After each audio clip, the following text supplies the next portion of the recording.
அனைவருக்கும் வணக்கம். இந்த நாள் இனிய நாளாக அமைய வாழ்த்துக்கள். ஏஎல்பி ஜோதிடர் ஆசிரியர் டாக்டர் சாந்தி தேவி ராஜேஷ்குமார். இன்றைக்கி ஒரு முக்கியமான பதிவுங்க. இந்த சனி திசையை கண்டு பயப்படாதவங்க யாருமே இருக்க மாட்டாங்க. அதுவும் சனி திசை இந்த 4வது திசையாக வருதுன்னா, ஐயோ 4வது திசை சனி திசையாக இருக்குது, ஏதோ ஆபத்து வந்துடுமோ அப்படின்னு பயப்படுறவங்க இன்றைக்கி நிறைய பேர் இருக்காங்க அப்படின்னு சொல்லலாங்க. ஆனால் அப்படி எல்லாம் சனி திசை யாருக்கெல்லாம் பிரச்சனைகளை தரும் அப்படின்னு எடுத்துட்டோம்னா, பொதுவாக இப்போ உள்ள அந்த சனி திசை நடக்கும்போது 19 வருடங்கள் நீண்ட நெடிய நிகழ்வுகள் அப்படிங்கிறது சனி திசை.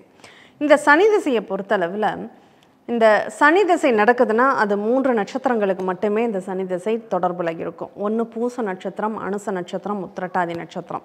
பிறப்பு லக்னம் ஒரு செவ்வாய் திசையிலேருந்து ஆரம்பிக்குது, இல்லை ராகு திசையிலேருந்து ஆரம்பிக்குது, குரு திசையிலேருந்து ஆரம்பிக்குது அப்படின்னா சனி திசை அப்படிங்கிறது உங்களுக்கு நடப்புக்கு வரும். இப்போது மிருகஸ்ரீஷ நட்சத்திரமாக இருக்குது, இல்லை திருவாதிரை நட்சத்திரமாக இருக்குது, இல்லை புனர்பூச நட்சத்திரமாக இருக்குது அப்படின்னா அந்த சனி திசை பூச நட்சத்திரமாக வரும். இப்போ இதுவே சித்திரை நட்சத்திரமாக இருக்குது, விசாக நட்சத்திரமாக இருக்குது, சுவாதி நட்சத்திரமாக இருக்குது, விசாக நட்சத்திரமாக இருக்குது அப்படின்னா இந்த சனி திசை அனுச நட்சத்திரத்தின் சனி திசையாக வரும். இல்லை அவிட்ட நட்சத்திரம் செவ்வாயோடைய திசையில் பிறந்திருக்காங்க, சனி திசை நடக்குது அப்படின்னா உத்திரட்டாதி நட்சத்திரத்தின் சனி திசையாக இருக்கும். இப்படி இந்த 3 நட்சத்திரங்களுக்கு மட்டும்தான் இந்த சனி திசை அப்படிங்கிறது நடக்கும். சரி, இந்த சனி திசை நமக்கு என்ன மாதிரியான பலன்களை தரும்? இந்த சனி திசை அட்சய ராசி அப்படின்னு நம்ம எடுத்துக்கிறோம். அட்சய லக்னத்திற்கு ஒரு பலன் இருந்தாலும் நமக்கு இந்த தசா புத்திகளில் நம்ம எல்லாருமே பிறப்பு ராசிக்கு அப்படின்னு பார்ப்பாங்க. நம்ம என்ன பண்ணுறோம், அந்த தசாநாதன் நடக்கக்கூடிய அந்த ராசிக்குள்ளே நம்ம வந்துடுறோம். இப்போ சனி திசைங்கிறது ஒரு உதாரணத்துக்கு நம்ம பூசமாக எடுத்துக்கிறோன்னு வச்சுக்கோங்களேன். இந்த பூச நட்சத்திரத்தின் சனி திசை உங்களுக்கு நடக்குதுன்னா அட்சய ராசி அப்படிங்கிறது உங்களுக்கு கடக ராசியாக இருக்கும். இந்த கடக ராசிக்கு சனி பகவான் நன்மைகளை தருவாரா அப்படின்னா 50% நன்மைகளை தருவார், 50% பாதிப்புகளை உண்டு பண்ணுவார். ஏன்னா ஏன் அந்த 50% அப்படிங்கிறது, ஒரு 7ஆம் இடத்திற்கும் 8ஆம் இடத்திற்கும் அதிபதி. இந்த கடக லக்னத்திற்கு 7, 8க்கு அதிபதியானவர். 7ங்கிறது நண்பர்கள், கணவன் மனைவி உறவு நிலைகளை குறிக்கக்கூடியது.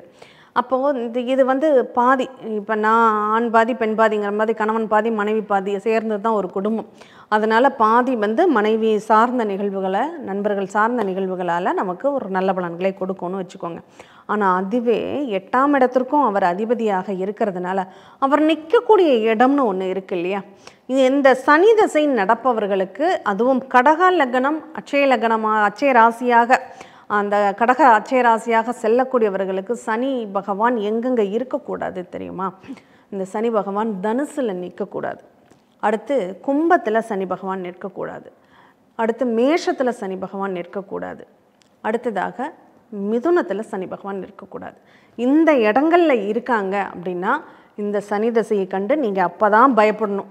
ஏன்னா இந்த இடங்களில் இருக்கும்போது தனுசுலேயோ கும்பத்திலேயோ மேஷத்துலேயோ மிதுனத்திலேயோ சனி பகவான் நின்று தசையை நடத்தினால் கடக லக்னம் கடக ராசி அட்சய ராசியாக செல்லக்கூடியவர்களுக்கு அந்த 19 வருட இந்த சனி தசை அப்படிங்கிறது சும்மா வச்சு செஞ்சிடும் அப்படின்னு சொல்லலாம். அப்போ இந்த காலகட்டங்கள் அவங்களுக்கு சாதகமான பலன்களை தராது, சாதகம் இல்லாத ஒரு சூழ்நிலைகள் தான் அங்கே அதிகமாக ஏற்படுத்தி கொடுக்கும் அப்படின்னு சொல்லலாம். சரி, இந்த சனி திசை காலகட்டங்களில் அதனுடைய புத்திகள் அப்படின்னு சொல்லுவோம் இல்லையா, அந்த புத்திகள் எங்கே இருந்து செயல்படுத்துது அப்படின்னு பார்த்துக்கணும். அப்போ இந்த கடக ராசிக்கு ஏஎல்பி அட்சய ராசிக்கு மற்ற கிரகங்கள்லாம் எந்தெந்த இடத்துல இருக்காங்கன்னு பார்த்து அதுக்கான ப்ளஸ் மைனஸ் பலன்களை எடுத்துக்கணும். இப்போ ஒன்றும் இல்லைங்க, இப்போ உதாரணத்திற்கு இப்போ தனுசில் சனி பகவான் நிற்கிறாருன்னு வச்சுக்கோங்களேன். இந்த தனுசில் இருக்கக்கூடிய இந்த சனி பகவானுடைய தசையில் இந்த புத்திநாதர்கள்னு சொல்லக்கூடிய மற்ற 8 கிரகங்களும் எந்த இடத்துல நின்னா பாதிப்புகளை அதிகமாக கொடுக்கும் அப்படின்னு கேட்டால், அவங்க ரிஷபத்தில் நிற்கக்கூடாது, அடுத்து கடகத்தில் நிற்கக்கூடாது. இந்த கடகத்திலையும் ரிஷபத்திலையும் கிரகங்கள் இருக்குது அப்படின்னா கண்டிப்பாக இந்த சனி திசையில் அந்த கிரகத்தினுடைய புத்தியில் கண்டிப்பாக நீங்கள் பல அவஸ்தைகளை, நிறைய பிரச்சனைகளை, பாதிப்புகளை, கண்டங்களை அனுபவிக்கக்கூடிய வாய்ப்புகளை கொடுத்துடுமான்னா கொடுத்துடும். அப்படி இல்லை இந்த ரிஷபத்திலேயோ கடகத்திலேயோ கிரகங்கள் நிற்கலைங்கிறவங்க கவலைப்பட வேண்டிய அவசியமே கிடையாது. மற்ற புத்திகள் இந்த சுய புத்தின்னு வரக்கூடிய அந்த 3 வருஷம் 3 நாள் மட்டும்தான் அவங்களுக்கு பிரச்சனைகள் இருக்கும். மற்ற காலகட்டங்களில் பிரச்சனைகள் இருக்காதுன்னு புரிஞ்சுக்கணும். சரி, இதுவே விருச்சகம்னு நம்ம எடுத்துக்கிட்டோன்னு வச்சுக்கோங்க. அனுச நட்சத்திரத்தின் சனி திசையாக இப்போ போகுது. அட்சய ராசி இப்போ உங்களுக்கு விருச்சக ராசின்னு போகுதுன்னு வச்சுக்கோங்க. இந்த சனி பகவான் எங்கெங்கே நிற்கக்கூடாது தெரியுமா? இப்போ உங்களுக்கு இந்த சனி பகவான் மேஷத்தில் நிற்கக்கூடாது. அதே போல் மிதுனத்தில் சனி பகவான் நிற்கவே கூடாது. சிம்மத்தில் சனி பகவான் நிற்கக்கூடாது. அடுத்து துலாம்லையும் சனி பகவான் இருக்கக்கூடாது. இந்த இடங்களில் நிற்கிறாங்க அப்படின்னா கண்டிப்பாக அது பிரச்சனைகளை தருமா அப்படின்னா நிச்சயமாக தரும். இப்போ இந்த சனி பகவானுடைய தசைக்கு இந்த கிரகங்கள் அதனுடைய மற்ற புத்திகள் எங்கெங்கெல்லாம் இருக்கக்கூடாது அப்படின்னா, இப்போ உதாரணத்திற்கு நம்ம மிதுனத்தில் சனி பகவான் இருக்காருன்னு வச்சுக்கோமே. ஏன்னா இந்த 4 இடங்களில் எங்கே இருந்தாலும் அந்த புத்திகள் அப்படிங்கிறது ரொம்ப கவனமாக பார்த்துக்கணும். இப்போ உதாரணத்துக்காக நம்ம மிதுனத்தில் சனி பகவான் இருக்கார், ஏஆர்பி அதாவது அட்சய ராசி அப்படிங்கிறது விருச்சக ராசியாக இருக்குது அப்படின்னா, அதனுடைய புத்திக்கு உண்டான கிரகங்கள் எங்கெங்கே இருக்கக்கூடாது அப்படின்னா, விருச்சகத்திலையும் மகரத்திலையும் நிற்கவே கூடாது.